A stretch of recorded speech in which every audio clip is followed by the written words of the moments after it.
자, 오늘 이제 드디어 우리는 마의 구간을 지나서 제 13문으로 들어가게 되는데요.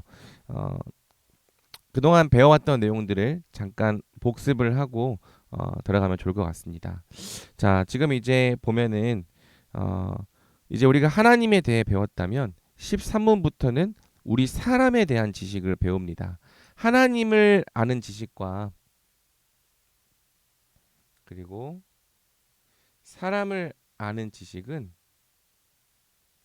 서로 별개의 지식이 아니라 함께 어, 깊이 연결된 지식이라고 존 칼빈은 말했습니다. 우리가 하나님이 어떤 분이신지를 바르게 알려면 우리 사람이 어떤지를 바르게 알아야 하고요. 또 하나님이 어떤 분이신지를 바르게 알 때 우리 사람이 어떤 존재인지도 바르게 알 수 있죠. 자, 우리가 그동안 배워왔던 이 제10문과 제12문은 창조되었을 때의 사람의 상태를 말하고 있습니다. 제 신문에서는 어떤 상태를 말했냐면 하나님은 사람을 남자와 여자로 창조하시되 지식과 의와 거룩함에 있어 자기 자신의 형상을 따라 피조물들을 지배하게 창조하셨다. 이렇게 배웠죠. 그래서 사람의 창조, 사람은 어떤 존재냐? 사람은 남자와 여자로 창조되었다. 이는 한 몸 된 창조를 말하는 거고요.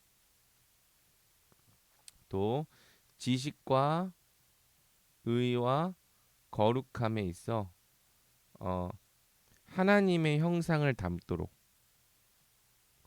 그래서 모든 피조물을 다스리고 지배하도록 이렇게 창조되었죠. 모든 피조물 하나님 나라. 하나님과 함께 모든 피조물들을 다스리고 지배하는 존재가 되도록 창조하셨어요. 이것이 이제 첫 사람의 창조된 상태였죠. 여기서 이제 지식이라고 하는 것은 하나님을 아는 지식과 이 세상을 아는 지식, 또 사람을 아는 지식, 진리를 아는 지식이 충만했다는 거예요. 오늘날 우리는 하나님을 아는 지식을 거의 다 잃어버렸기 때문에 이렇게 시간을 내서 하나님을 배우고 알아가지 않으면 하나님에 대한 무지와 오해에 휩싸일 수밖에 없죠. 하지만 첫 사람은 지식에 있어서 온전한 존재로 창조되었습니다. 그래서 첫 사람은 하나님이 어떤 분이신지를 분명히 알았고 그분의 뜻이 무엇인지도 알았고 여기에 더불어서 사람은 의로운 존재로 창조되었는데요. 이는 하나님의 뜻과 일치하는 존재, 하나님의 뜻을 행할 수 있는 존재로 창조되었다는 뜻이죠. 그래서 죄악에 빠진 우리, 타락한 우리는 거듭난 후에도 여전히 이 죄성의 영향을 받아요.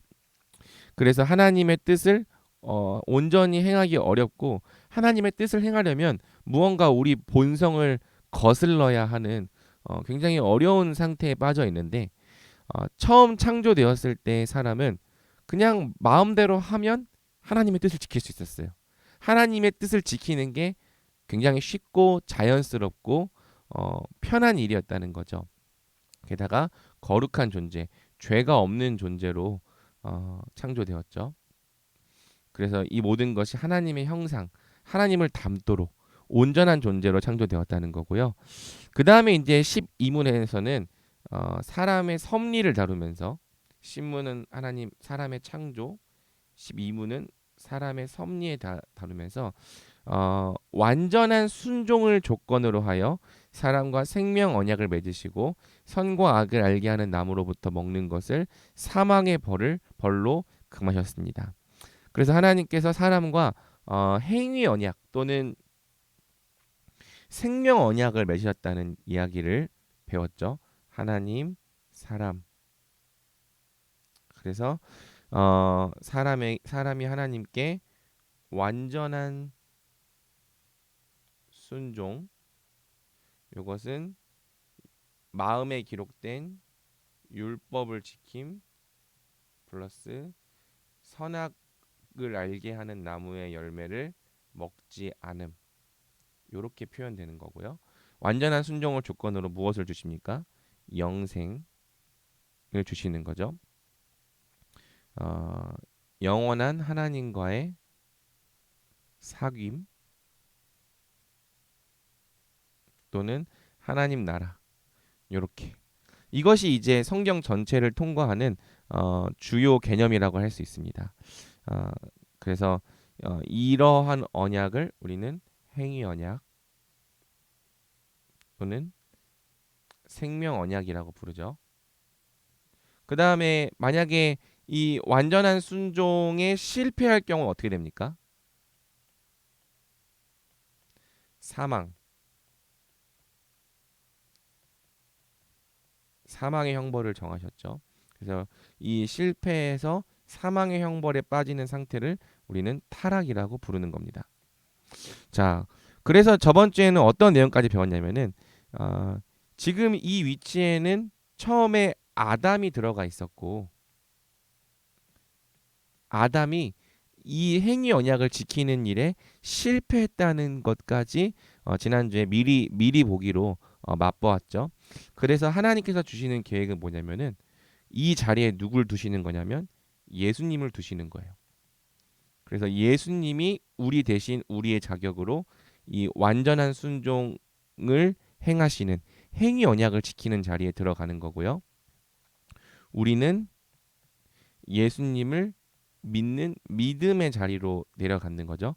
그래서 예수님을 믿으면 예수님께서 대신 받으신 영생을 우리에게 주시는 것. 이러한 구도를 성경은 은혜 언약이라고 부르는 겁니다. 이 은혜 언약에 대해서는 우리가 이제 제20문에서 배우게 될 거고요. 성경에 이렇게 되어 있다. 두 가지의 큰 언약이 있고 첫사랑과 맺은 언약, 행위 언약. 행위 언약은 어떤 언약인가?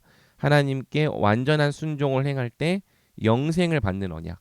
하지만 아담은 이 언약을 지키는 일에 성공했다, 실패했다? 실패했다. 그래서 타락의 상태에 빠졌고 하나님은 타락한 상태에 빠진 사람에게 예수님이라는 구속자를 약속하셔서 이 예수님을 믿을 때 영생을 얻는 새로운 언약, 은혜 언약을 맺어주신 거죠. 그래서 이 은혜 언약이 구약과 신약으로 나타나는 겁니다.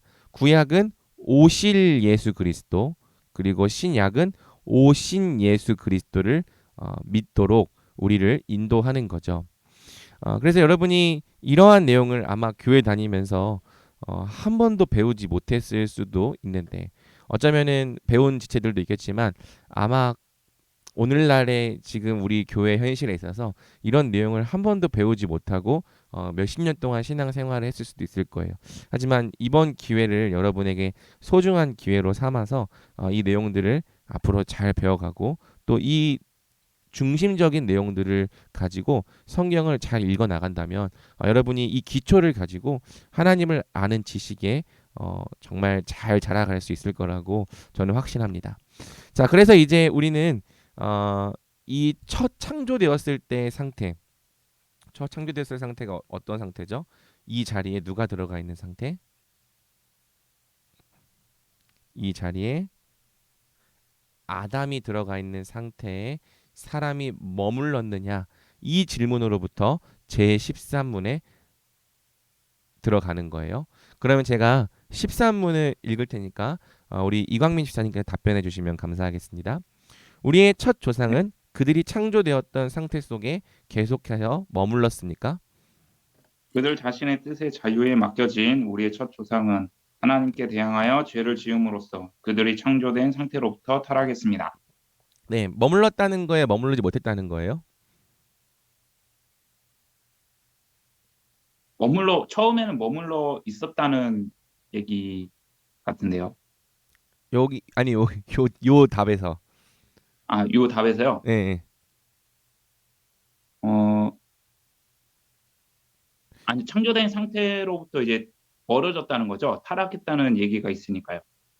그래서 머물렀 제가 어려운 질문을 하는 건가요? 머물러 있진 않습니다. 네. 네네. 그러니까 주어랑 동사만 보세요. 우리의 첫 조상은 타락했습니다. 그래서 머물지 못했다라는 얘기를 13문을 하는 거예요.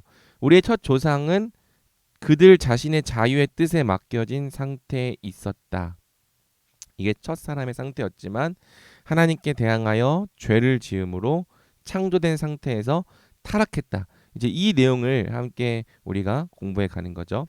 우리의 첫 조상은 그들이 창조되었던 상태 속에 계속 머물렀는가? 창조되었던 상태 어떤 상태? 지식과 의와 거룩에 있어서 하나님의 형상을 닮은 상태.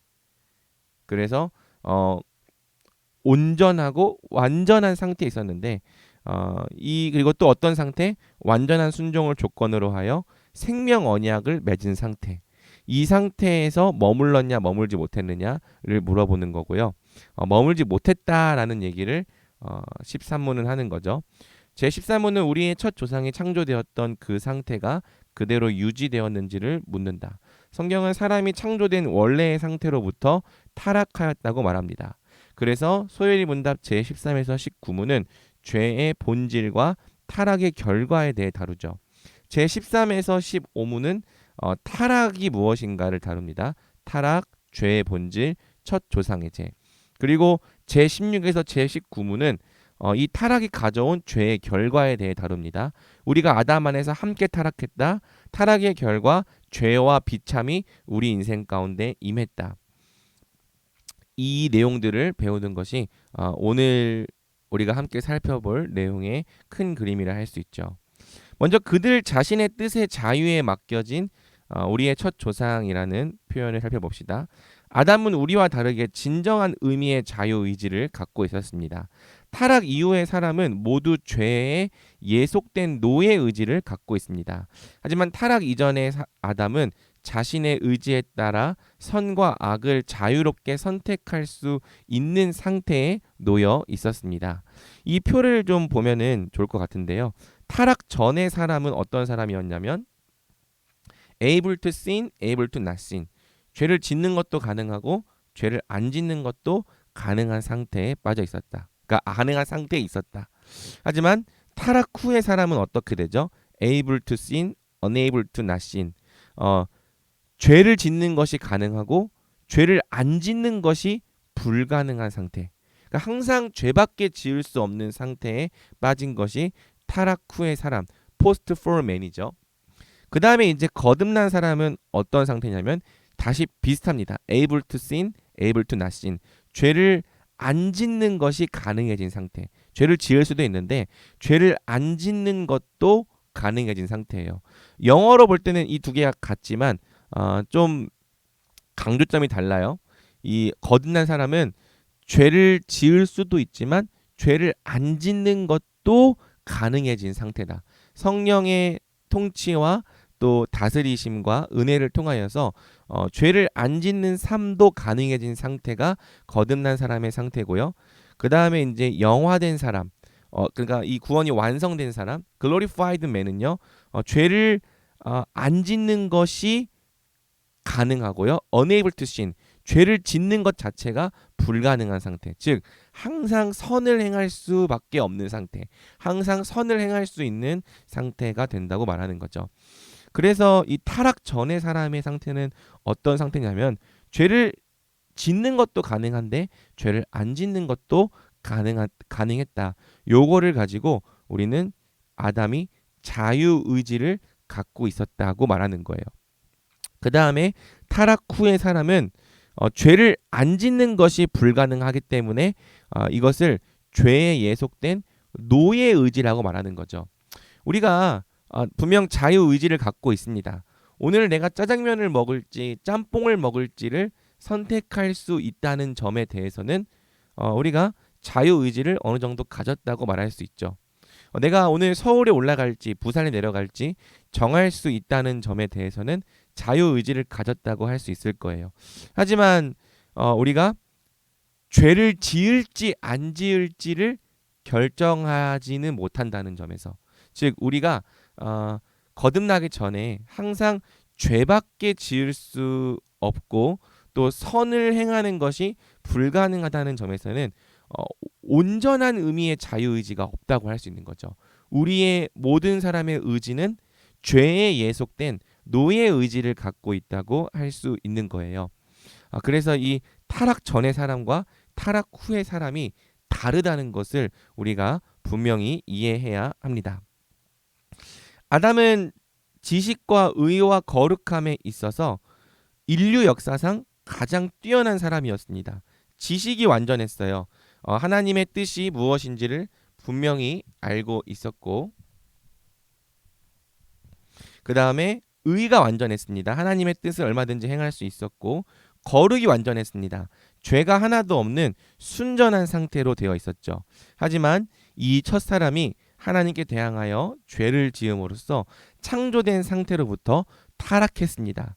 오늘날 사람들이 겪고 있는 이 모든 죄와 비참이 우리에게 이런 죄와 비참이 이런 문제로 됐다고 얘기를 하는 거죠. 죄송합니다. 갑자기 지금 시니어에서 자꾸 화면이 안 넘어간다고 연락이 오는데 일단은 그냥 진행하도록 하겠습니다. 우리 훈련 시간이니까요. 그래서 이제 아담은 스스로의 의지로 하나님께 대항하여 죄를 지었다. 그래서 죄란 하나님의 법을 순종함에 있어 부족하거나 하나님의 법을 어기는 것이라는 이 죄의 본질을 제14문에서 다루고요. 그다음에 제15문은 첫사람이 지은 죄가 무엇인지를 다룹니다. 그리고 죄의 결과 아담과 하와는 그들이 창조된 상태로부터 타락했다. 모든 인류가 아담 안에서 함께 타락하여 죄와 비참의 상태에 몰리게 되었다. 제16에서 17문. 그다음에 타락으로 인한 죄의 상태가 다음과 같다. 죄책, 원의의 상실, 전속성의 부패, 자범죄. 제18문이고 타락으로 인한 비참의 상태가 다음과 같다. 하나님과의 교제 상실, 하나님의 진노와 저주 아래 있게 됨, 이 생에서 모든 비참을 겪음, 육체의 죽음, 영원한 지옥의 고통. 제19문.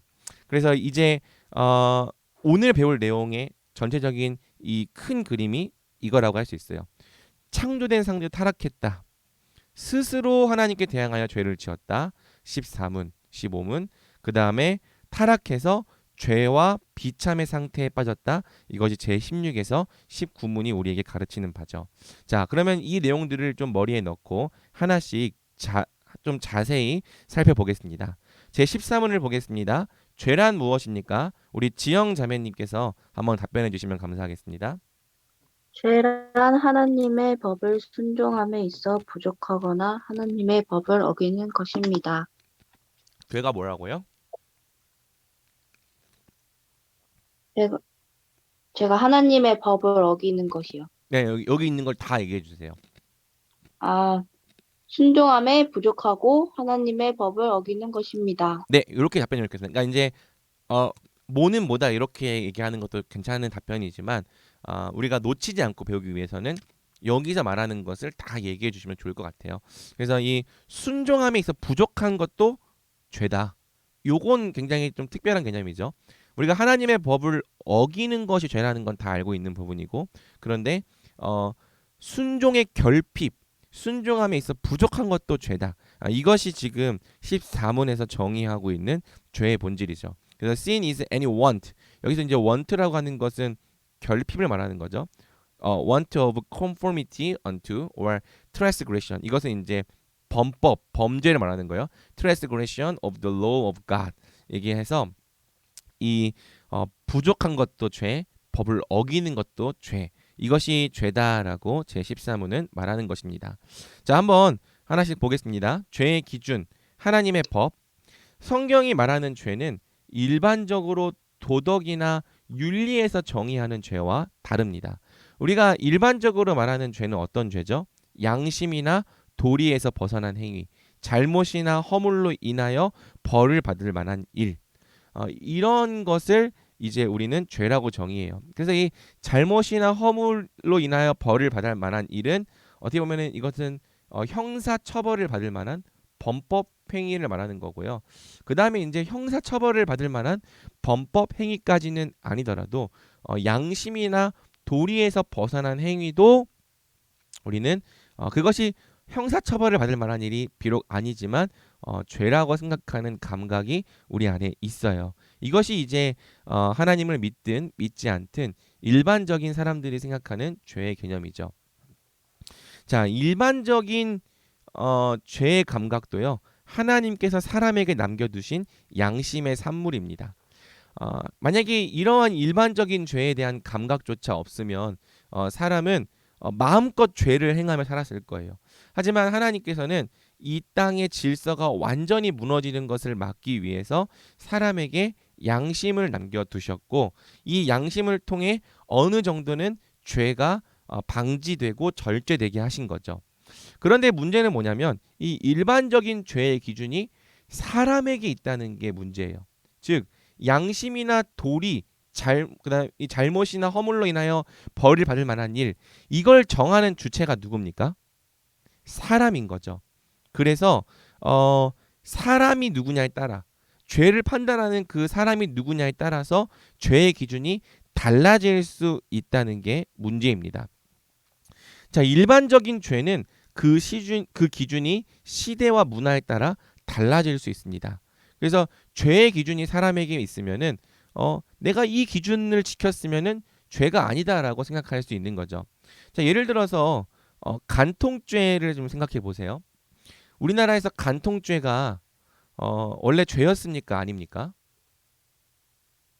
원래 죄였습니다. 어떤 죄죠? 형사처벌 받는 죄였어요.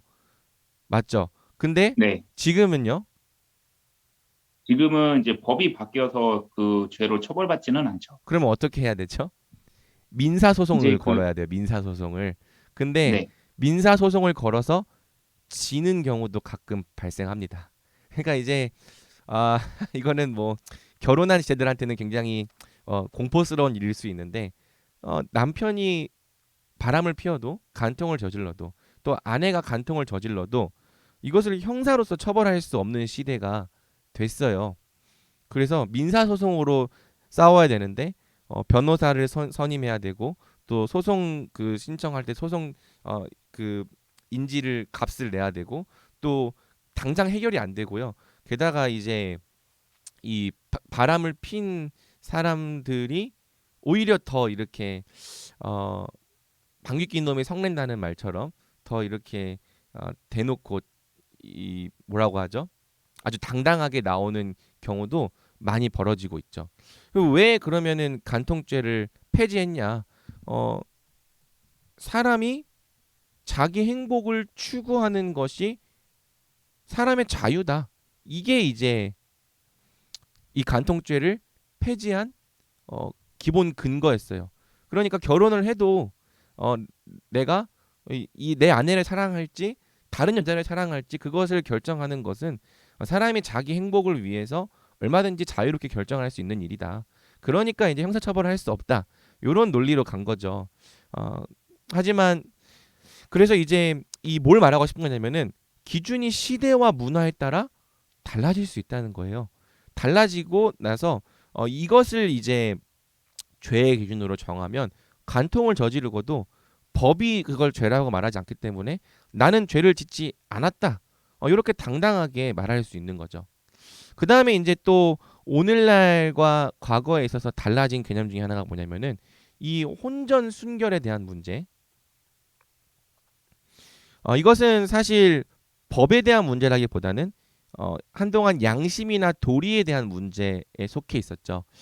물론 이제 더 먼 과거에 가면은 이 혼전 순결에 대한 문제도 형사 처벌에 해당하는 문제였어요. 물론 이 조선 시대 이런 때가 형사 처벌 이런 개념은 없었지만은 이 결혼하지 않은 사람이 이 성적인 범죄를 저지르면은 재판을 받고 처벌을 받는 죄인 상태였다가 이제 대한민국에서는 그렇진 않았어요. 다만 이제 양심이나 도리의 문제에 걸려 있었죠. 그래서 결혼하기 전에 남녀는 이렇게 성적인 관계를 맺으면 안 된다. 안 된다라고 하는 그 통념이 그래도 80년대, 90년대까지는 유지가 되었습니다. 그런데 지금 오늘날에 여러분이 살아가고 있는 시대는 어떻습니까? 요것을 지켜야 된다고 말하는 사람도 없을 뿐더러 이것을 죄라고 말하는 순간 굉장히 시대착오적인 사람으로 취급을 받죠. 그러니까 뭘 말하고 싶냐면은 죄의 기준이 시대와 문화에 따라서 바뀐다는 거예요. 그래서 일반적인 죄의 기준을 가지고서는 우리가 정말 우리 자신이 죄인인지 하나님께서 어떻게 여기시는 죄인인지를 우리가 알 수 없고 깨달을 수 없다는 거죠. 죄의 기준이 사람에게 있으면 우리는 그저 남에게 피해만 주지 않으면 죄가 아니다. 법에 명시된 죄만 짓지 않으면 죄가 아니다. 오늘날 사람들이 죄라고 하지 않는 일들은 죄가 아니다. 이렇게 접근을 하게 되는 겁니다. 이것은 오늘날 이 기독교인들이 하나님 말씀을 가까이 하지 않을 때 똑같이 빠질 수 있는 함정이기도 하죠. 하지만 성경은 우리에게 분명히 선포해요. 성경이 말하는 죄는 어떤 죄입니까? 기준이 사람에게 있지 않아요. 하나님의 법을 순종함에 있어 부족하거나 그 법을 어기는 것. 성경에서의 죄는 그 기준이 항상 하나님께 있습니다. 그리고 이 하나님의 법은 시대와 문화에 따라 달라지지 않습니다. 이것은 영원하고 보편적이며 모든 시대와 모든 문화에 적용될 수 있는 초월적인 법이죠. 왜냐? 그것은 이 세상을 창조하시고 다스리시는 하나님의 법이기 때문이에요. 그래서 우리가 죄인인지를 알기 위해서는 어떻게 해야 되는가? 우리가 죄인인지를 일반적인 사람들의 통념을 가지고 판단하는 것이 아니라 항상 하나님의 법을 기준으로 우리가 죄인인지 아닌지를 살펴야 하는 겁니다. 하나님의 법은 하나님의 말씀을 통해 계시되었고요. 특히 십계명에 압축되어 담겨 있습니다. 그리고 이제 아담에게는 하나님의 법이 그 마음에 새겨져 있기 때문에 아담에게는 이 법이 필요하지 않았는데요. 타락 이후 하나님을 아는 지식을 상실한 사람에게는 하나님의 법이 성경, 특별히 율법을 통해 우리에게 계시되었고요. 그리고 이 율법은 십계명에 압축적으로 요약되어 있습니다. 그래서 우리가 이제 우리가 죄인인지 아닌지를 더 분명히 알고 죄가 무엇인지를 더 날카로운 감각으로 깨닫기 위해서는 반드시 하나님의 율법도 함께 공부해야 하는 거예요. 그래서 이제 이 소율이 문답 제39문부터 81문까지는 십계명에 대한 주제를 다루고 있고 하나님께서 우리에게 원하시는 이 삶의 기준이 무엇인가, 영원하고 보편적인 법의 기준이 무엇인가를 가르쳐주고 있는 거죠. 그 다음에 이제 이번 죄는 바로 이 하나님의 법에 순종함에 있어서 부족하거나 어기는 것이라고 말하는 겁니다. 기준이 뭐다? 기준은 하나님의 법이다. 무엇이 죄인가? 어기는 것만 죄가 아니라 이것을 온전히 지키지 못하는 것도 죄다. 이것이 성경이 선포하는 죄의 기준입니다. 그래서 하나님의 법을 순종함에 있어 부족한 것과 하나님의 법을 어기는 것. 이제 부족한 것이란 하나님의 법을 적극적으로 순종하는 자세가 부족한 것을 말하는 거고요. 어기는 것이란 하나님의 법을 말 그대로 어기는 것을 말하는 거죠. 그래서 출애굽기 23장 9절 말씀이 너는 이방 나그네를 압제하지 말라. 자, 이것이 이제 하나님의 말씀의 본 명령이라면 압제하는 것은 어기는 것. 그러니까 즉 나그네를 학대하고 또 소홀히 대하는 것이 이제 어기는 것, 학대하고 함부로 대하는 것이 어기는 것이라면은 나그네를 적극적으로 사랑하지 않는 것이 이제 부족하게 하나님의 법을 지키는 거죠. 그래서 우리가 죄를 생각할 때 항상 내가 무엇을 했나 안 했나 요거를 가지고 죄를 판단하잖아요. 그런데 사실 성경은 하나님의 법을 이 지키는 것에 있어서 부족한 것까지도 죄라고 말한다. 요것을 좀 깊이 생각해 볼 필요가 있을 것 같아요. 그래서 내가 한 주 동안 술 안 마셨으면 죄 안 지었다. 내가 한 주 동안 다른 잘못 안 하고 주일에 나와서 예배를 드렸다. 예배 자리에 참석했다. 그러면 이제 잠시만요. 그러면 내가 죄를 안 지었다. 이렇게 생각을 하는데 그렇지 않다는 거죠. 예배를 드리는 자리에 나왔지만 그 예배를 드리는 중심과 태도에 있어서 하나님의 법을 지키는 것에 있어서 부족하다면 그건 역시 죄를 지은 거예요. 또 이 술을 안 마셨어도 하나님의 법을 지키는 것에 있어서 부족하거나 어기는 것이 있었다면은 그건 역시 죄를 지은 거죠. 그래서 하나님의 율법은 원래 소극적으로 어떤 행위를 하지 않는 정도에 그치는 것이 아니라 적극적으로 순종하는 것까지를 요구합니다. 나중에 여러분이 십계명을 공부할 때도 꼭 시간을 내서 같이 공부하면 좋겠습니다. 예를 들어서 간음하지 말라. 제 7계명이죠. 라고 하는 이 명령은 간음을 안 하는 정도에서 끝나는 것이 아니라 결혼을 귀히 여기고 그 다음에 아내와 남편을 사랑하라까지 나아가야 이 법을 지키는 거예요. 그러니까 이제 결혼 생활을 하면서도 실질적인 물리적인 이 간음은 안 했을지라도 남편이 아내를 자기 몸처럼 사랑하지 않고 아내가 남편을 자기 몸처럼 사랑하지 않는다면 서로 각방 쓰고 따로따로 산다면 그것은 제7계명을 지키는 겁니까? 아니면 어기는 죄입니까? 어기는 죄가 된다는 거예요. 그래서 어떤 행위를 하지 않는 정도까지 말하는 것이 아니라 적극적으로 순종하는 것까지를 요구한다. 하나님의 율법의 기준이 이렇게 높다는 것을 우리는 잘 생각할 필요가 있는 거죠. 오늘날 그리스도인이 너무 낮은 죄의 기준을 가지고 살아가는 거예요. 도둑질하지 말라. 어떻게 지켜야 합니까? 도둑질을 안 했으니까 오늘 내가 24시간 동안 하루 종일 도둑질을 한 번도 안 했으니까 하나님의 법을 지킨 것이 아닙니다. 그러면 어떻게 지켜야 되나요? 성경을 보면은 자기 손으로 수고하여 선한 일을 하고, 그러니까 일을 열심히 하는 것. 그 다음에 이것으로 자기 형제를 돕고 구제하는 것이 이 제8계명을 지키는 거라고 말하는 거예요.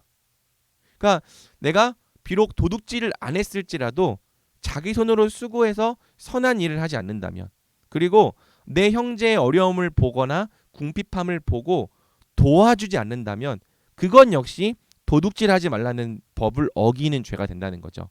마찬가지예요. 거짓말하지 말라. 내가 거짓말 안 했다고 하나님의 법을 지키는 것이 아니고요. 거짓말 안 했다고 죄를 안 지은 것이 아니에요. 거짓말하지 말라는 것은 형제에 대해서 진리를 말하라. 참된 것을 말하라. 덕을 세우는 말을 해라. 위로하는 말을 하라. 격려하는 말을 하라. 사랑하는 말을 하라. 여기까지 나아가는 게 원래 이 제9계명의 요구입니다. 그래서 내가 내 형제를 향해서 자기의 진심을 말하지 않고 가식으로 대한다면, 그리고 덕을 세우는 말을 하지 않는다면, 위로하지 않고 또 격려하지 않고 사랑으로 세워주지 않는다면 나는 제9계명을 어기고 있는 거죠. 그래서 여러분들이 이 죄의 기준을 높이 세워야 합니다. 하나님의 법은 지극히 높아요. 그래서 그 법을 어기는 것만 죄가 아니라 순종함에 있어서 부족하는 것이 죄라는 사실을 오늘 우리가 분명히 알아야 하는 거죠. 자, 그러면 첫 조상이 타락하게 된 그 죄가 무엇인지를 우리가 함께 살펴보겠습니다. 첫 조상이 타락하게 된 죄는 금지된 열매를 먹은 것이죠. 제가 15문을 질문할 테니까 우리 란 자매가 한번 읽어주면 감사하겠습니다. 우리의 첫 조상이 창조함을 받은 상태로부터 타락하게 된 그 죄는 무엇입니까? 우리의 첫 조상이 창조함을 받은 상태로부터 타락하게 된 그 죄는 금지된 열매를 먹은 것입니다. 네, 그래서 첫 조상의 죄는 어떤 죄다? 금지된 열매를 먹은 것입니다. 네, 그래서 첫 조상의 죄는 금지된 열매를 먹은 죄다라고 15문이 말해요. 첫 조상이 타락하게 된 죄는 하나님께서 금지하신 열매를 먹은 거다. 우리가 이 말씀을 보면서 한 번쯤은 다 이런 생각을 했을 거예요. 거참 과일 하나 따먹은 것 같고 너무하신 거 아니에요? 이런 생각 해봤나요? 네, 이런 생각을 해봤을 수도 있고 안 해봤을 수도 있는데 적어도 하나님을 모르고 잘 믿지 않는 사람들이 보기에는 굉장히 이 부당하고 과한 처사처럼 보이는 거죠.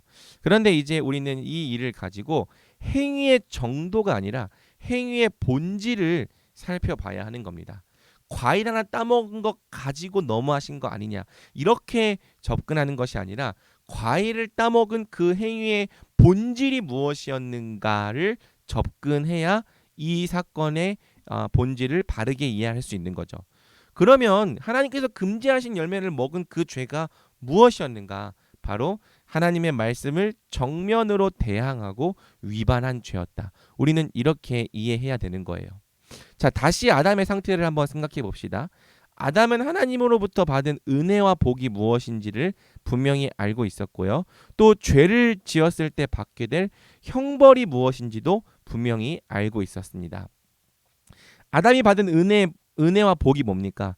존재를 받았고 하나님과 사랑의 관계를 누리는 교제를 받았고 피조 세계에 대한 통치권을 받았고 그 외에 모든 충만한 복과 안식을 받았죠. 이걸 알고 있었어요. 또 아담이 죄를 지었을 때 받게 될 형벌이 무엇입니까? 하나님께서 네가 먹는 날에는 반드시 죽으리라 말씀하셨기 때문에 이 죄를 짓는 결과에는 죽음이 있다는 것도 알고 있었죠. 따라서 아담과 하와는 하나님께서 주신 은혜와 복 그리고 명령에 대해 생각하며 사탄의 유혹을 단호히 거절해야 했습니다. 예수님처럼 거절했어야 됐어요. 예수님이 광야에서 시험 받으실 때 말씀으로 사탄의 유혹과 사탄의 거짓말을 물리쳤던 것처럼 아담과 하와는 하나님께서 주신 지혜와 지식을 가지고 사탄의 유혹을 단호히 거절해야 했고요. 그렇게 할 수 있는 지식과 지혜, 능력이 충분히 있었죠. 하지만 아담과 하와는 하나님과 같이 되려는 교만함으로 하나님의 말씀에 불순종하였습니다. 이 죄에는 어떤 내용들이 포함되어 있었냐면 하나님의 말씀보다 사탄의 말을 더 믿었죠. 그리고 하나님의 주되심을 거부하고 스스로 하나님처럼 되려 했습니다. 또 하나님이 약속하신 영생보다 하나님을 벗어나 자유롭게 살아가는 것이 더 좋게 보였다는 거죠. 그래서 오늘 우리가 짓는 죄도 그 내용이 같아요. 하나님의 말씀보다 우리에게 속삭이는 사탄의 말, 또 세상의 메시지를 더 믿는 거예요. 결국에는 우리의 불순종은 우리가 무엇을 믿는가로부터 말미암는 거죠. 세상의 말을 더 믿고 사탄의 말을 더 믿고 우리 육체의 본성의 말을 더 믿으면 우리는 죄를 짓게 되는 겁니다. 그리고 우리 죄의 본질은 뭐냐? 하나님의 주인 되심을 거부하고 스스로 하나님처럼 되어 하나님처럼 선악을 판단하는 존재.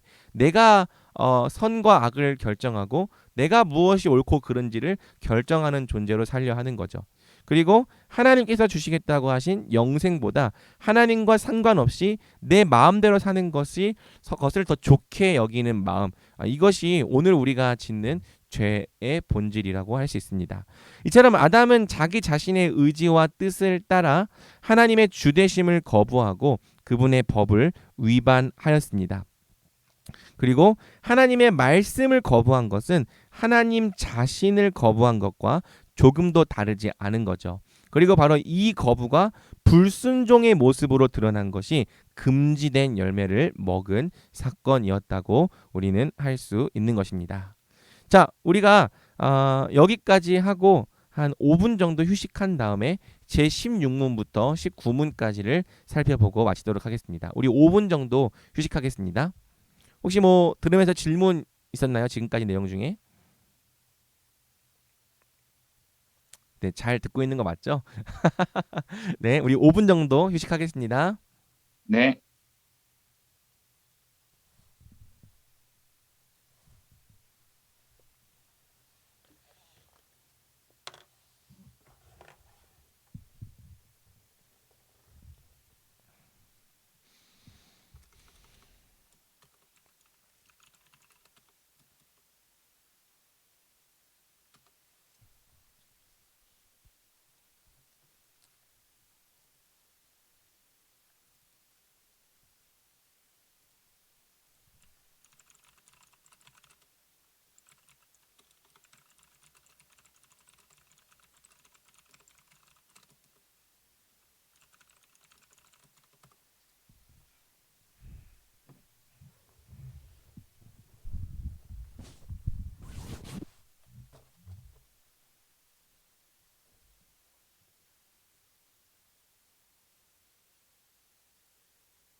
우리 45분 되었으니까 다시 시작하겠습니다. 다 돌아와 있죠? 우리 뭐지?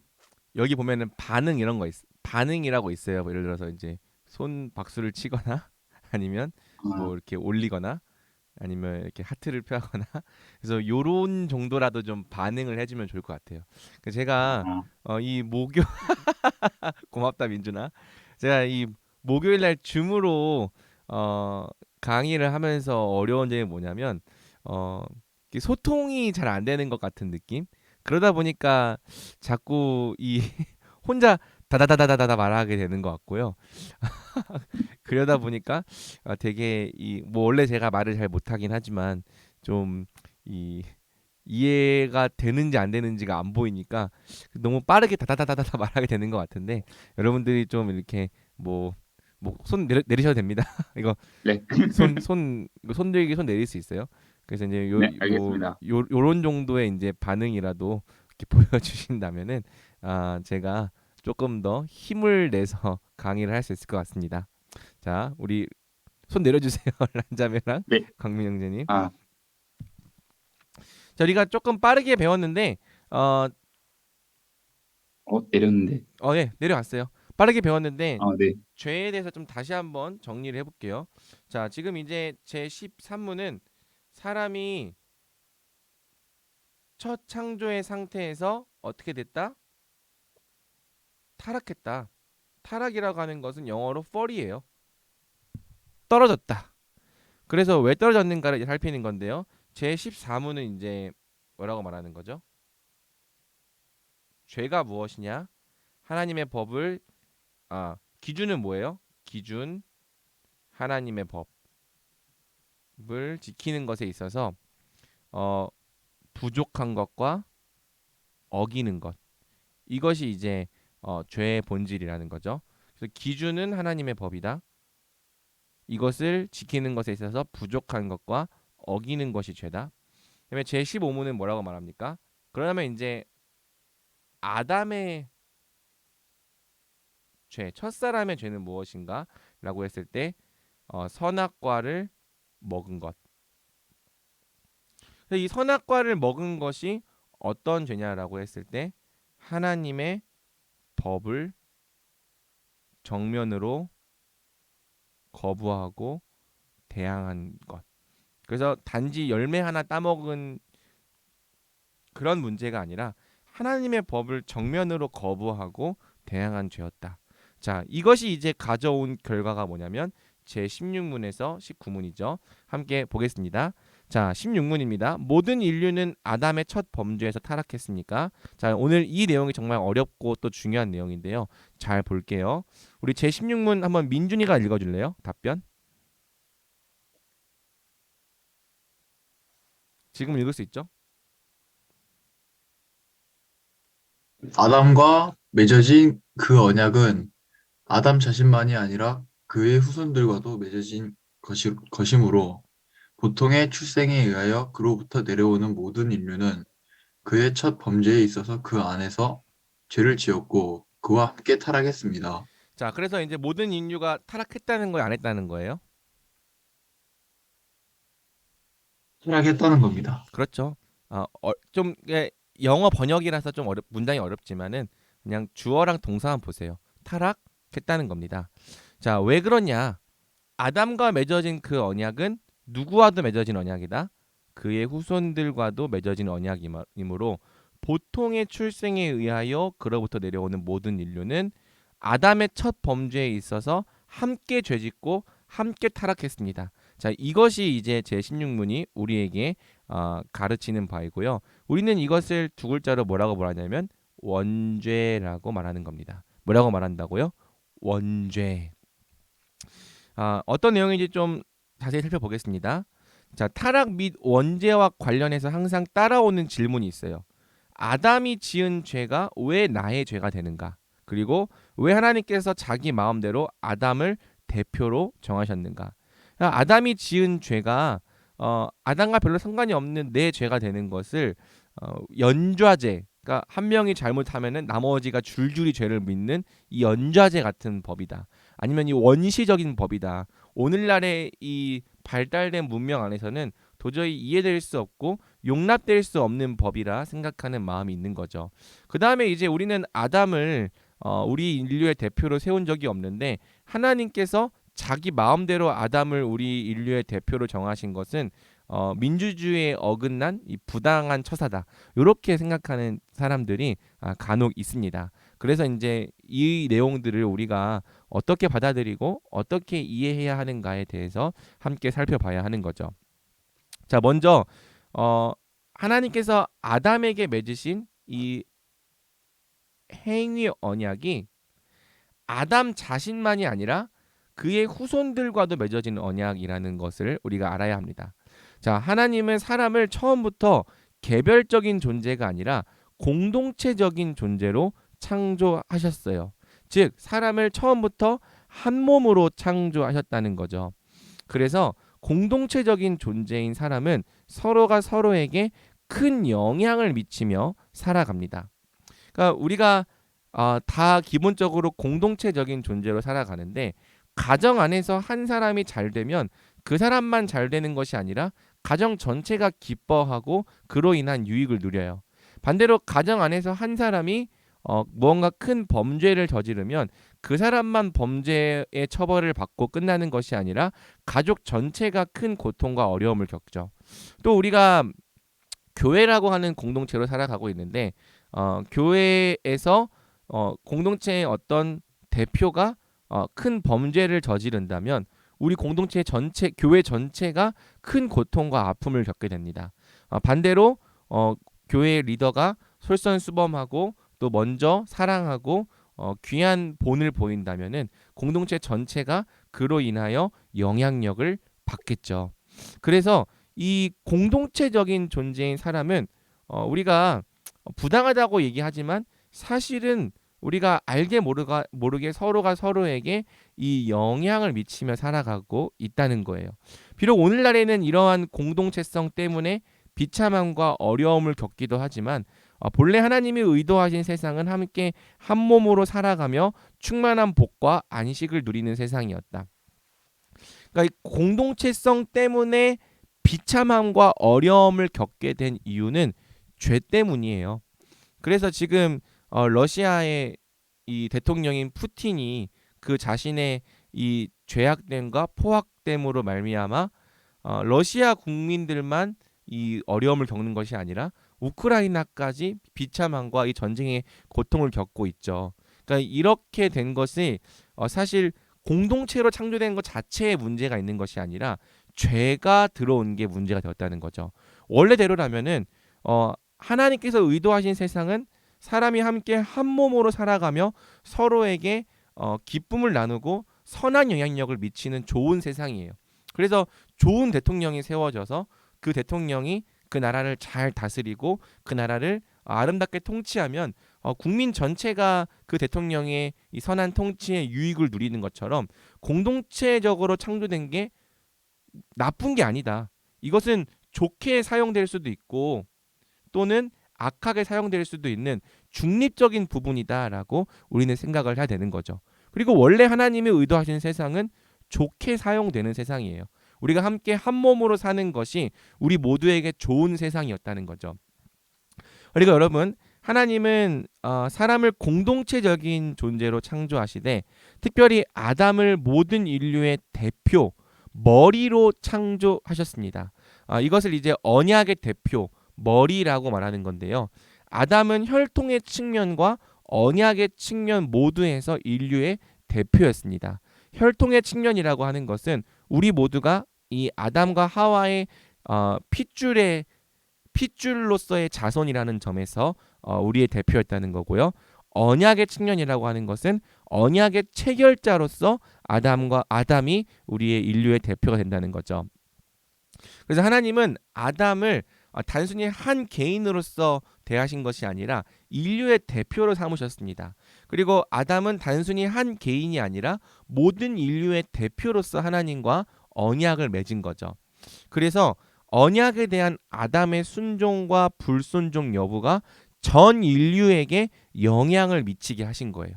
이것을 조금 어려운 말이지만 대표성의 원리라고 합니다. 뭐라고 한다고요? 대표성의 원리. 그리고 이 대표성의 원리를 조금 더 풀어 설명하면은 언약, 머리, 전가의 원리라고 합니다. 그래서 하나님은 사람에게 언약을 맺으시되 누구와 언약을 맺으십니까? 인류의 대표인 머리와 언약을 맺으세요. 언약을 맺으세요. 그리고 머리가 행한 결과가 모든 인류에게 전가되게 하십니다. 그래서 이것을 조금 어려운 말이지만 대표성의 원리라고 말해요. 그래서 아담이 순종할 경우 전 인류는 영생의 복을 누리는 상태가 되는 거죠. 반대로 아담이 불순종할 경우 전 인류는 사망의 형벌을 받는 상태가 됩니다. 이것을 이제 대표성의 원리다. 언약 머리 전가의 원리다라고 말하는 거죠. 그러면 왜 하나님은 사람을 이러한 대표성의 원리로 다루시는가? 먼저 하나님께는 인류를 그렇게 다루실 자유가 있다는 점에 대해서 우리가 인정할 필요가 있어요. 하나님은 우리의 창조자시고 우리 인류를 이런 존재로 만드실 자유가 있으시죠. 그리고 우리 인류를 이렇게 대할 수 있는 자유도 있으십니다. 그러면서 또 어떤 걸 생각해야 되냐면은 공동체적인 존재에게 대표가 있는 것이 전혀 이상한 일이 아니다. 우리 가정에도 대표가 있고 교회에도 대표가 있고 한 국가의 대표가 있죠. 그래서 하나님께서 모든 인류의 대표를 삼으시는 것이 이상한 일이 아니다. 이렇게 생각할 필요가 있고요. 그 다음에 대표가 행한 일이 공동체 전체에게 영향을 미치는 것도 이상한 일이 아니다. 대통령이나 국가 지도자들이 결정한 정책이 좋든 싫든 국민 전체에게 영향을 미치죠. 그리고 이제 이것이 사실은 좋고 나쁘고의 영역이 아니라 사실은 좋게 사용되면 얼마든지 좋게 작용할 수 있는 중립적인 영역이 있다는 거예요. 그래서 아담이 순종할 경우 우리가 순종한 적이 없어도 영생의 복을 누렸을 거예요. 우리는 이제 아담이 불순종해서 아담이 원망스러울 뿐인 거죠. 그러니까 이런 거죠. 우리 부모님이 재벌 회장이라면 우리는 돈을 한 푼도 번 적이 없었어도 날 때부터 재벌 2세로 모든 걸 다 갖고 살았을 거예요. 그러면 여러분들이 이제 아마 재벌 2세로 태어났다면 내가 돈을 번 적이 없는데 재벌 2세로 사는 건 부당합니다 라고 말할 사람이 여러분 중에 있을까요? 없을까요? 없겠죠. 당연히 부모님이 가진 건 내 거다라고 말하면서 당연하게 누리며 살았을 거예요. 근데 우리가 억울한 것은 이제 아담이 흙수저 같은 놈이었다. 그래서 우리에게 안 좋은 걸 물려줘가지고 우리가 되게 아담의 자손으로 태어난 게 되게 슬프고 원망스럽고 부당하다가 느껴지는 건데 아담의 결과가 우리에게 우리 것이 되는 것이 결코 잘못되거나 이상한 일이 아니라는 것을 우리는 객관적으로 생각해 봐야 하는 것입니다. 그 다음에 이제 이 대표성의 원리가 사실은 나중에 살펴보겠지만 구원의 원리이기도 해요. 우리는 대표성의 원리가 있기 때문에 구원을 받을 수가 있습니다. 머리가 행한 결과가 똑같이 적용되는 공동체 존재에게는 누가 머리가 되느냐에 따라서 그 운명도 함께 달라지는 거죠. 그래서 우리는 이 아담이라고 하는 머리 아래서 사망을 다 우리 것으로 전가받았는데 하나님께서 우리를 구원하시는 방법이 무엇이냐면 로마서 5장을 보면 예수님을 우리의 머리로 삼아 주시는 거예요. 그래서 예수님이 행하신 이 순종과 그 영생을 우리의 것으로 삼아 주시는 거죠. 그래서 만약에 사람이 대표성의 원리가 없는 존재였다면 예수님이 행한 일의 결과가 우리의 것이 되는 이런 전가가 없었을 거예요. 하지만 사람이 대표성의 원리를 가진 존재로 창조되었기 때문에 예수님께서 행하신 그 일이 우리의 것이 될 수 있는 거죠. 그래서 이 대표성의 원리가 사실은 우리의 구원의 원리이기도 하다. 머리가 행한 결과가 똑같이 적용되기 때문에 우리가 하나님께 순종한 적이 없고 우리가 하나님께 죄값을 치른 적이 없지만 예수님이 우리 대신 하신 그 일이 예수님이 우리의 머리가 되실 때 우리의 영생이 될 수 있고 우리의 구원이 될 수 있는 거죠. 그래서 이 대표성의 원리를 너무 불편하게 생각하지 말고 이것이 하나님께서 창조하신 창조의 원리이며 이것이 좋게 사용될 수도 있다. 이렇게 여러분들이 좀 받아들이면 좋을 것 같습니다. 반대로 천사들에게는 이러한 구원이 없어요. 개별적인 존재인 천사들에게는 구원이 없어요. 그러니까 이 천사들에게는 머리가 없습니다. 그래서 각자가 자기 죄를 따라 타락하고 각자가 자기 죄값을 져야 돼요. 누군가가 대신 대표로서 이 죄의 문제를 해결함으로 천사 전체가 구원받는 그런 일이 일어나지 않습니다.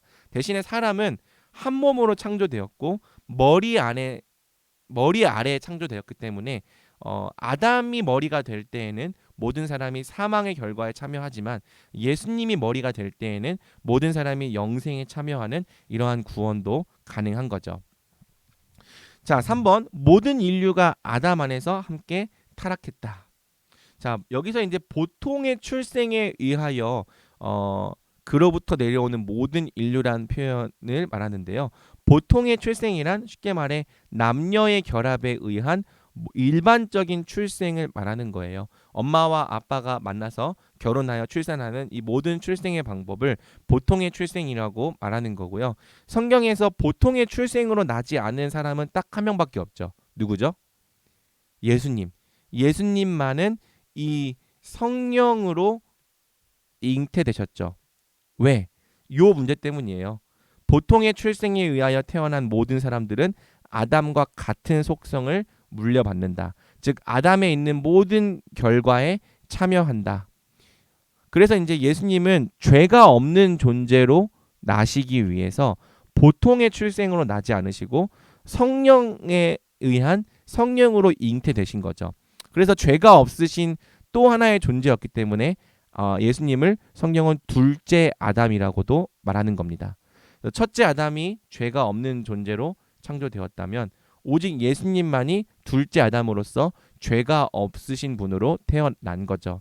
대신에 이제 이 첫째 아담을 통해서 난 모든 후손들은 다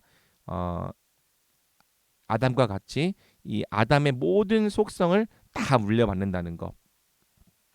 그래서 어떻게 물려받는가? 그 안에서 죄를 지었고 그와 함께 타락했다.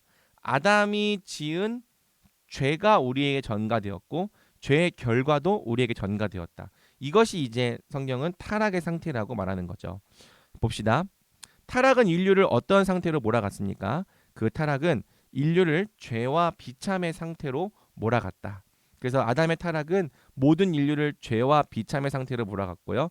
죄의 상태를 설명하는 게 제18문, 비참의 상태를 설명하는 것이 제19문입니다.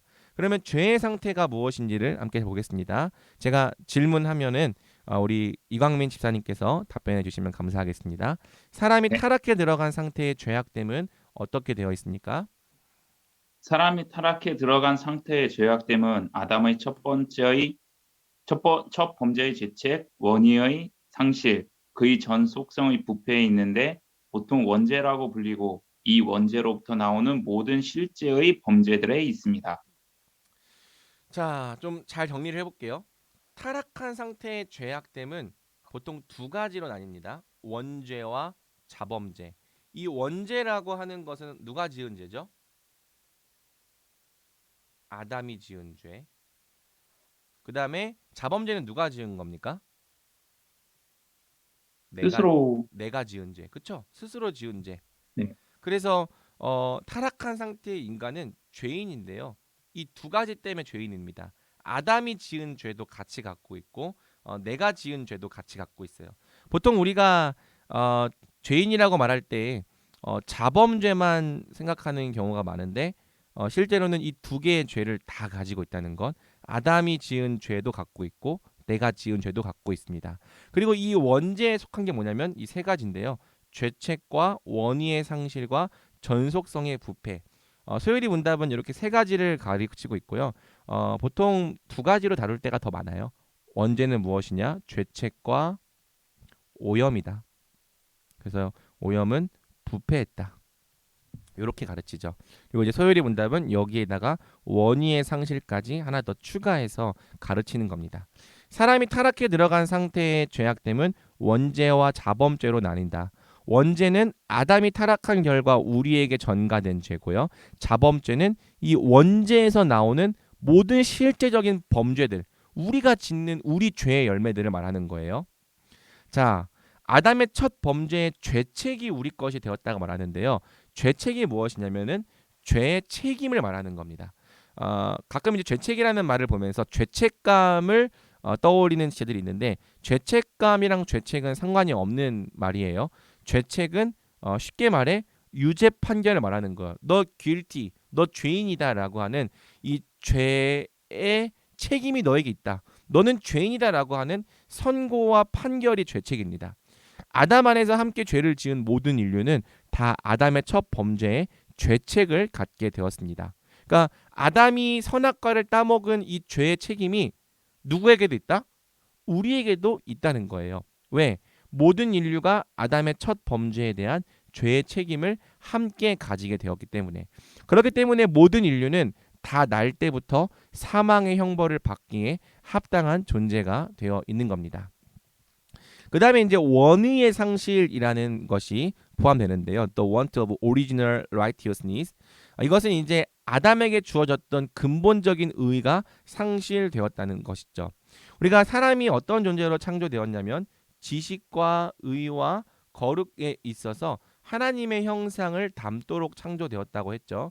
그리고 이 의라고 하는 것은 하나님의 뜻과 일치하는 삶을 살 수 있음.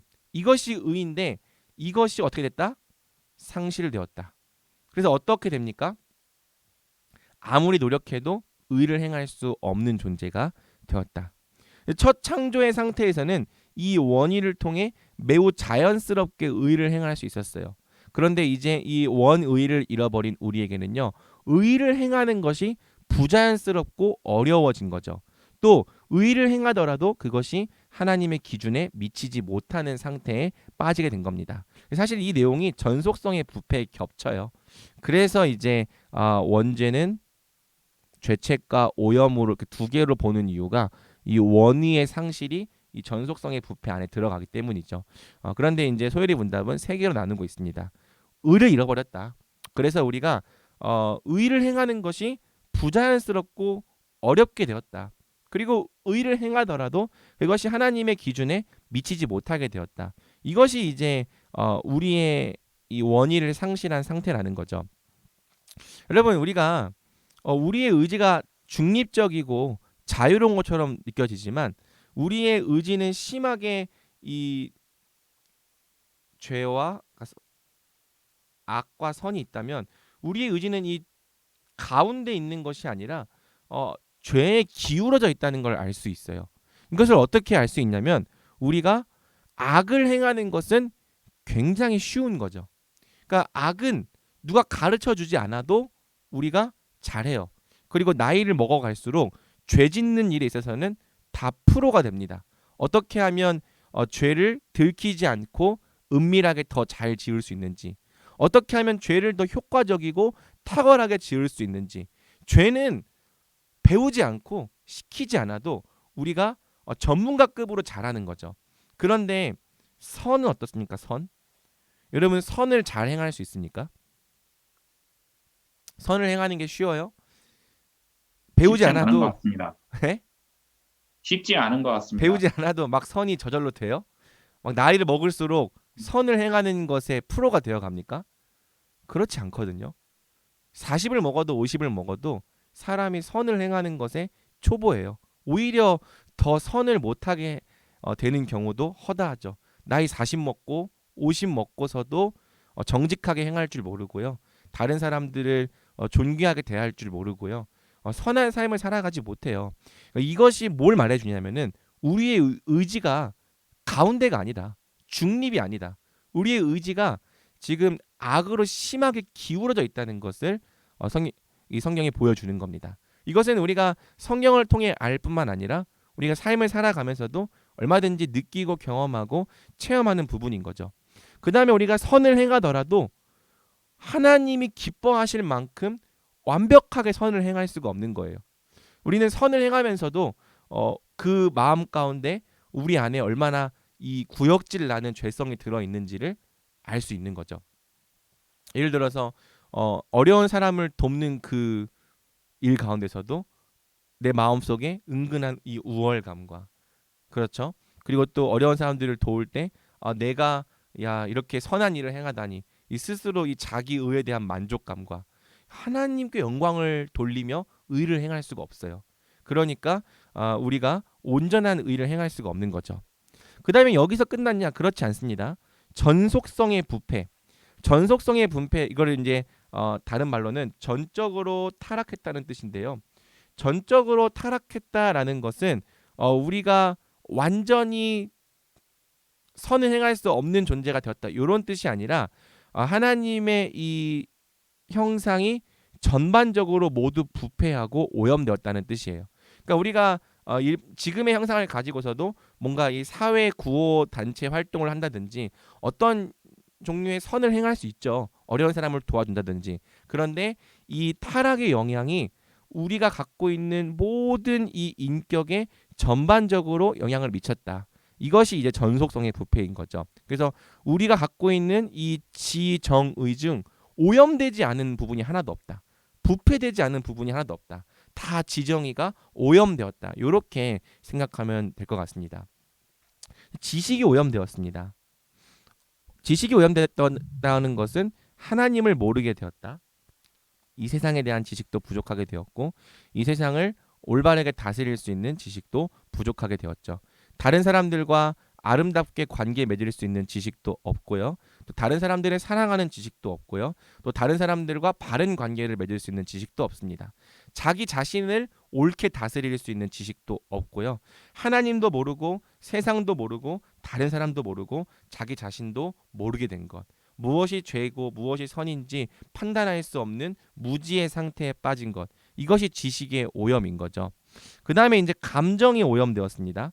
그래서 좋은 것을 좋게 받아들이지 못하는 거예요. 우리의 이 감정은 오염되어서 다른 사람의 이 호의조차도 왜곡되게 받아들이는 거죠. 이 마치 물병에 컵이 물이 들어 있으면은 어떻습니까? 이 햇빛이 들어올 때 어떻게 돼요? 골절이잖아요. 골절이래. 굴절. 골절은 뼈 부러지는 거죠. 빛이 굴절되잖아요. 마찬가지로 우리 마음이 이런 상태인 거예요. 좋은 것을 좋게 받아들이지 못함. 어떤 세상을 받아들이고 보는 것에 있어서 항상 우리의 부패한 마음 때문에 그것이 굴절되고 왜곡되는 거죠. 그래서 미움, 의심, 시기, 질투, 분노. 어떤 사람들이 뭔가 선의로 뭘 해줘도 거기에 대해서 의심하고 시기하고 질투하고 분노하고 우리 감정이 오염됐어요. 그 다음에 이제 의지도 오염되었죠. 자, 이 의지의 오염이 사실은 이 원의의 상실이랑 맞닿아 있는 부분인데요. 선을 행하려는 의지가 거의 대부분 망가져 있음.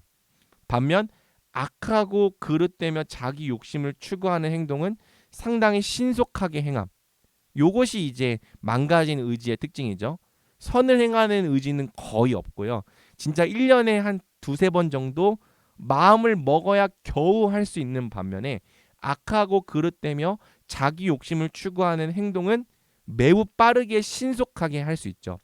그 다음에 또 어떤 의지가 있냐면 잘못된 것을 알면서도 스스로를 합리화하며 행동을 올바르게 돌이키는 것을 최대한 피하고 외면한다. 요게 이제 망가진 의지의 특징이에요. 잘못되었다 라는 말을 들을 때 그래 내가 잘못했지 이렇게 반응하는 사람이 없다는 거예요. 스스로를 합리화하는 거죠. 아니야, 나는 그렇게 할 수밖에 없었어. 이건 나만 그런 게 아니라 다 그런 거야. 그러면서 어떻게 합니까? 행동을 올바르게 돌이키는 것을 최대한 피하고 외면하는 거죠. 그래서 이 의지가 오염됐기 때문에 죄인들에게는 회개가 불가능한 거예요. 죄를 죄로 인정할 수도 없고 잘못된 것을 알면서도 계속 스스로 합리화하면서 자기를 기만하는 거죠. 그리고 행동을 올바르게 돌이키는 것을 최대한 미루고 피하다가 결국엔 외면해 버리는 겁니다. 이것이 이제 전속성의 부패에 빠진 사람의 상태인 거예요. 그리고 여러분, 이러한 원죄로부터 나오는 게 무슨 죄다? 자범죄. 이 원죄로부터 나오는 모든 실제적인 범죄들이라는 거예요. 아담의 원죄 이후 모든 실제적인 범죄들은 바로 이 원죄에서 나오는 겁니다. 그러니까 아담과 우리의 차이가 있는데요. 아담은 죄를 지어서 죄인이 된 거죠. 그런데 우리는 죄인이기 때문에 죄를 짓는 거예요. 이 차이를 알겠어요? 아담은 원래 죄인이 아니었어요. 죄를 지어서 죄인이 된 거예요. 하지만 우리는 이제 이 원죄를 가진 죄인이기 때문에 죄를 계속해서 짓는 거예요. 즉 뿌리가 썩어 있기 때문에 썩은 열매가 계속해서 우리 인생 가운데 나오는 거죠. 여러분들이 선을 행할 수 없는 이유, 여러분들이 끊임없이 죄의 열매를 창출해내는 이유가 무엇이냐? 여러분이 뿌리부터 썩어 있는 죄인이기 때문이라는 거예요. 그래서 원죄의 해결이 없이는 모든 실제적인 죄들의 해결도 불가능한 겁니다. 왜? 뿌리가 썩어 있기 때문에.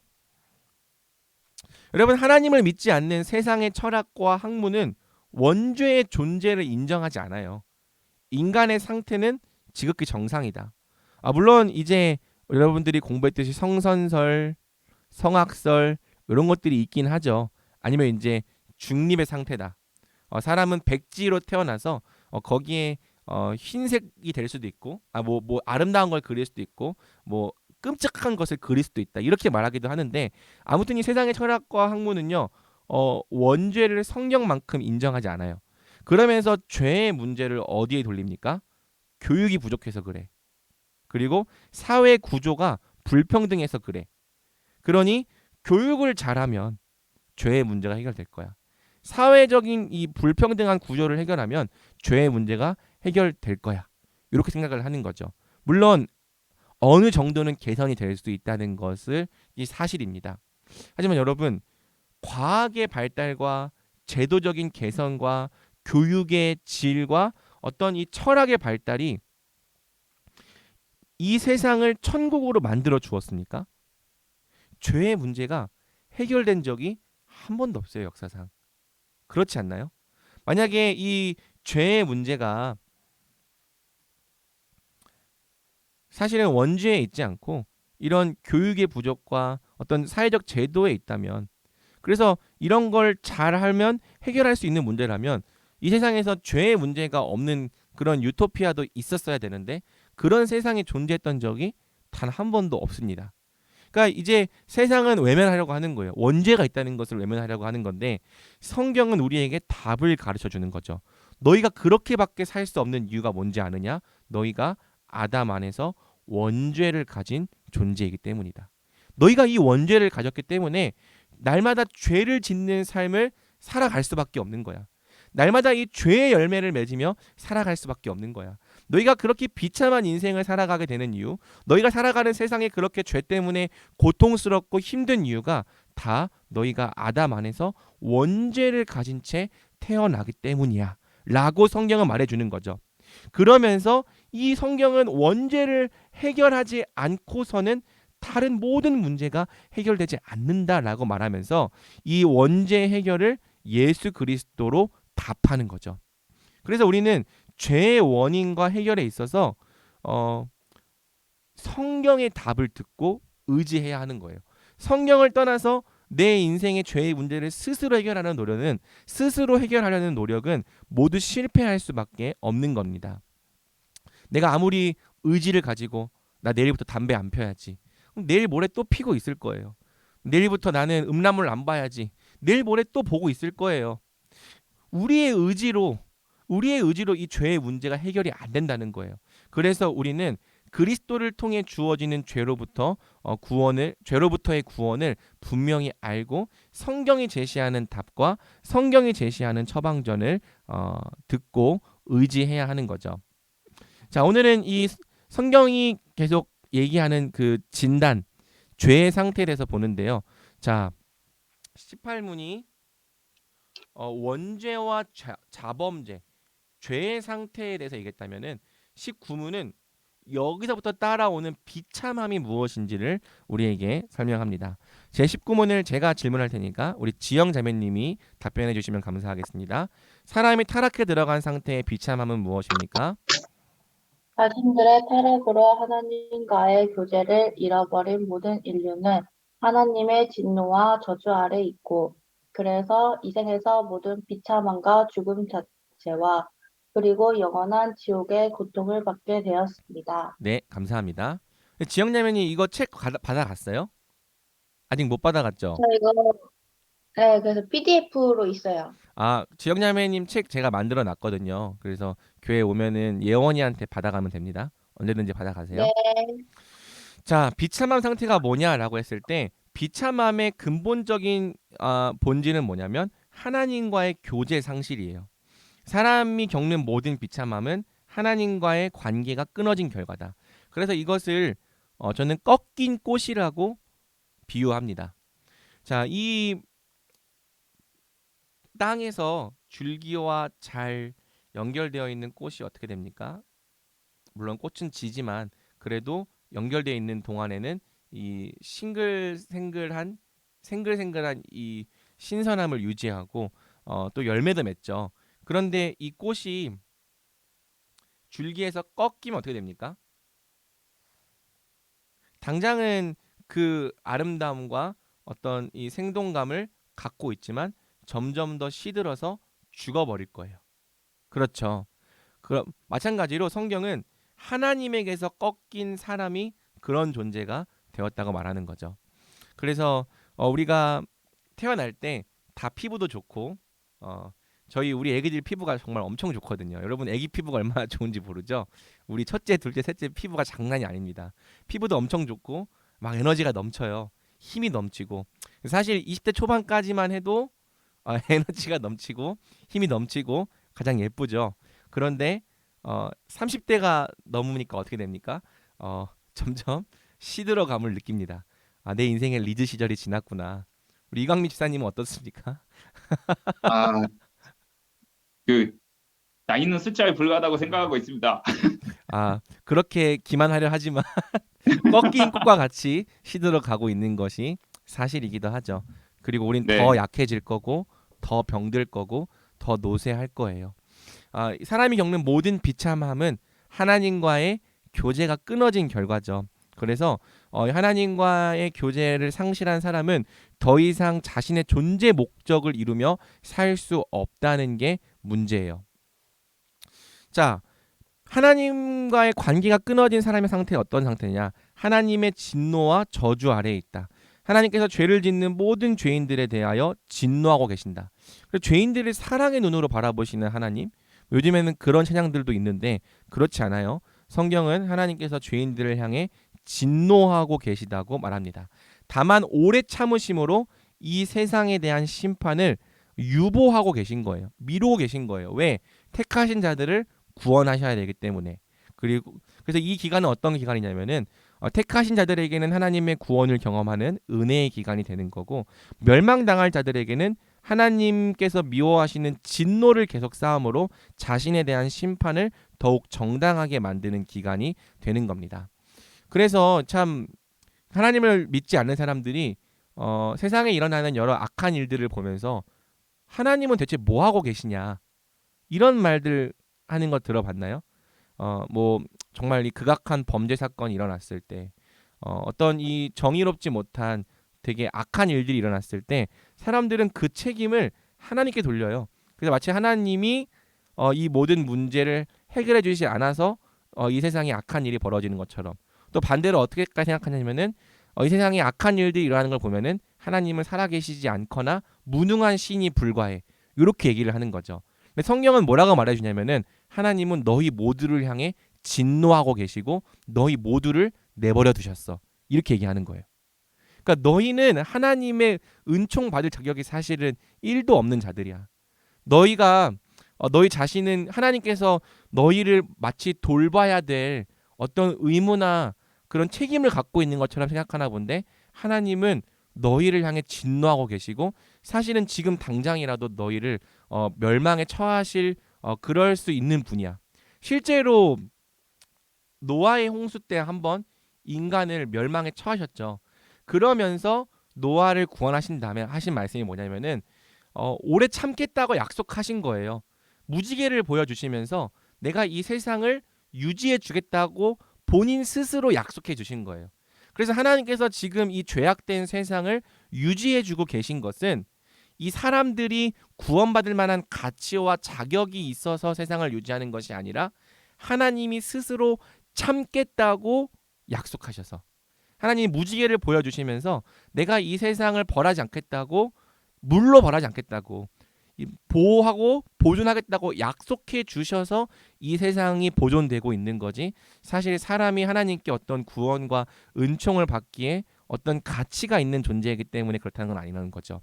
그래서 이 땅에 일어나는 모든 참혹한 일, 모든 비참한 일 왜 일어난다?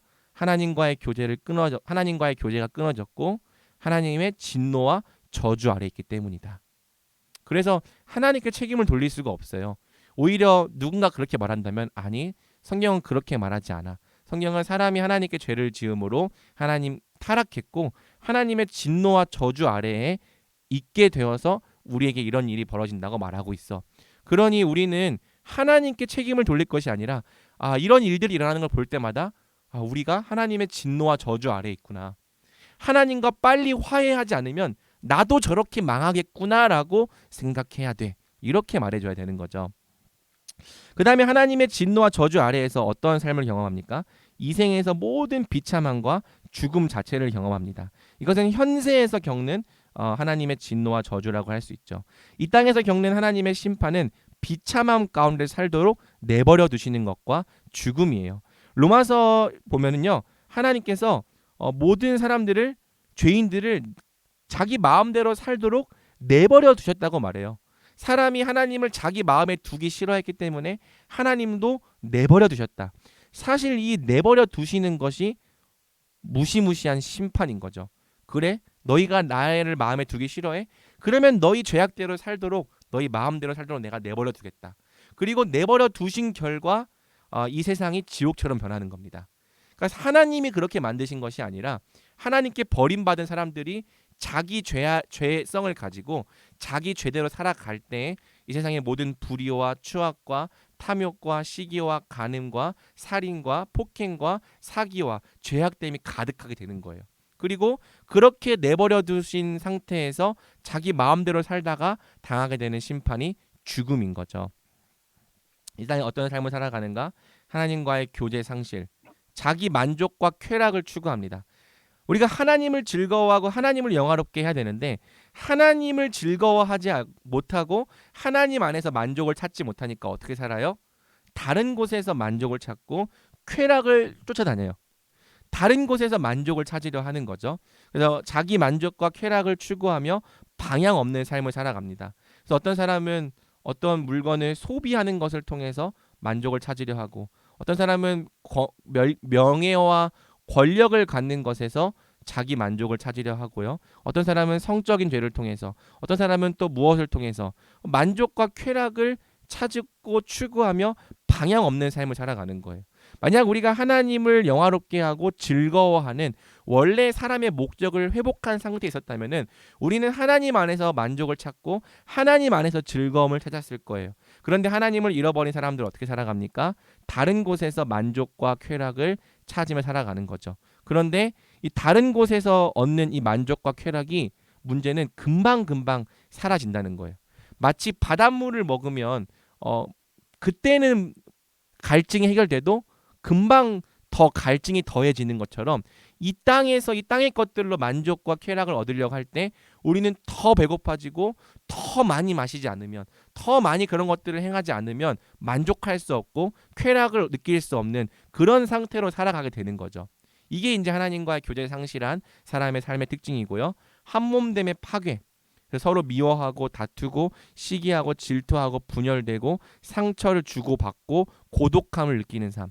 그러면 이 땅을 더욱 복되게 다스리는 통치와 노동은 먹고 살기 위한 고된 노동으로 바뀌었고, 그 외에 사망에 대한 두려움, 늘 근심 걱정으로 살아가는 거예요. 내일은 뭐 먹고 살지?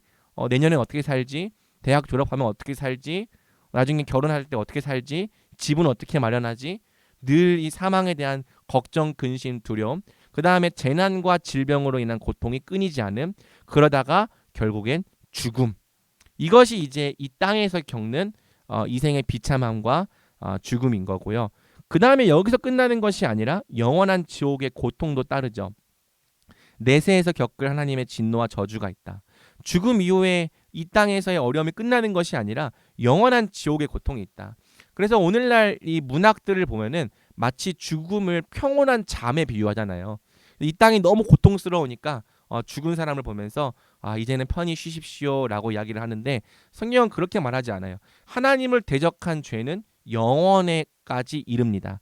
그래서 죽은 다음에 끝이 아니라 영원한 지옥의 고통이 있고요. 그때에는 더 이상의 회개의 기회도 없고 하나님과의 교제로부터 영원히 단절되고 그분의 영광으로부터 영원히 격리된다고 성경은 말하고 있는 것이죠.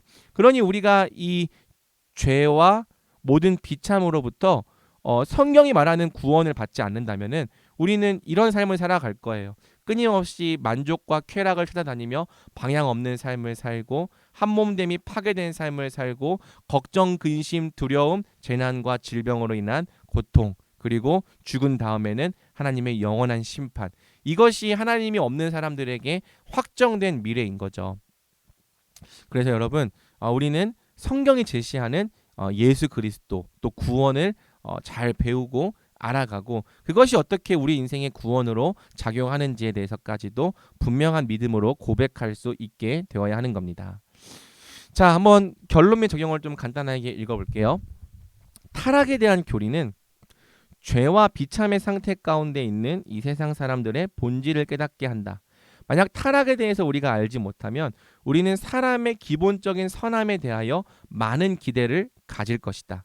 그러니까 오늘날 사람들이 상처를 받는 이유는 사람의 타락을 믿지 않기 때문에 그러니까 사람이 기본적으로 선한 존재일 거라는 막연한 소망과 희망이 있는 거예요.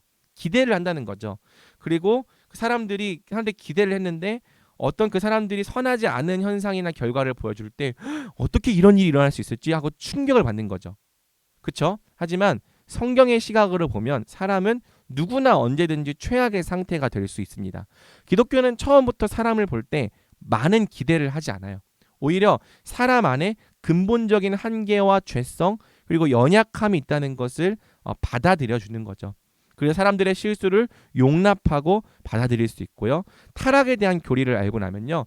사람들의 어떤 못난 모습이나 끔찍한 모습을 볼 때도요. 낙심하거나 겁내지 않고 오히려 그 모습까지도 품을 수 있게 되는 겁니다. 타락을 믿지 않으면은 그림이 나오는데요. 어떻게 해요? 인간은 선하다고 생각하다가 선하지 않은 현상이나 결과를 보면은 말도 안 돼. 어떻게 세상에 이런 일이 있을 수 있을지? 어떻게 저 사람이 나한테 이럴 수 있지? 어떻게 저 오빠가 날 사랑한다고 했으면서 나한테 이렇게 대할 수 있지? 근데 상처받고 좌절하게 되는 건데요. 사람은 죄와 오염으로 불완전한 존재다라는 인식을 갖고 있으면 이런 모습을 볼 때 물론 힘들죠. 하지만 그럴 수 있다. 당연한 거야. 어떻게 대처해야 되지? 어떻게 도와야 되지? 이것을 어떻게 지혜롭게 극복해야 되지? 이런 방향으로 가게 되는 거죠.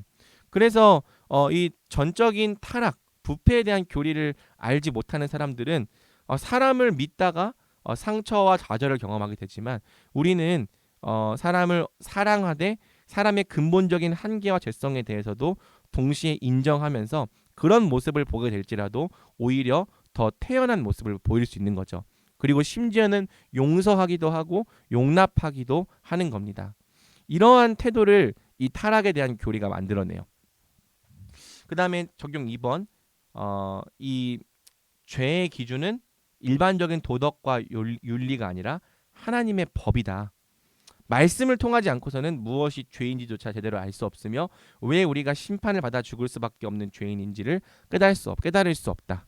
여러분들이 죄인인지 모른다. 그러면 여러분들은 성경을 읽지 않았다. 이렇게 등호를 해도 될 만큼 하나님의 법을 만나지 못하고 하나님을 알지 못할 때 우리는 죄가 무엇인지를 알 수 없는 거죠. 그래서 성경을 자꾸 가까이 하고 하나님을 거룩하신 하나님을 만남으로써 하나님이 얼마나 거룩하신지 또 우리의 죄가 얼마나 무섭고 끔찍한 것인지 계속해서 우리는 알아가야 하는 겁니다.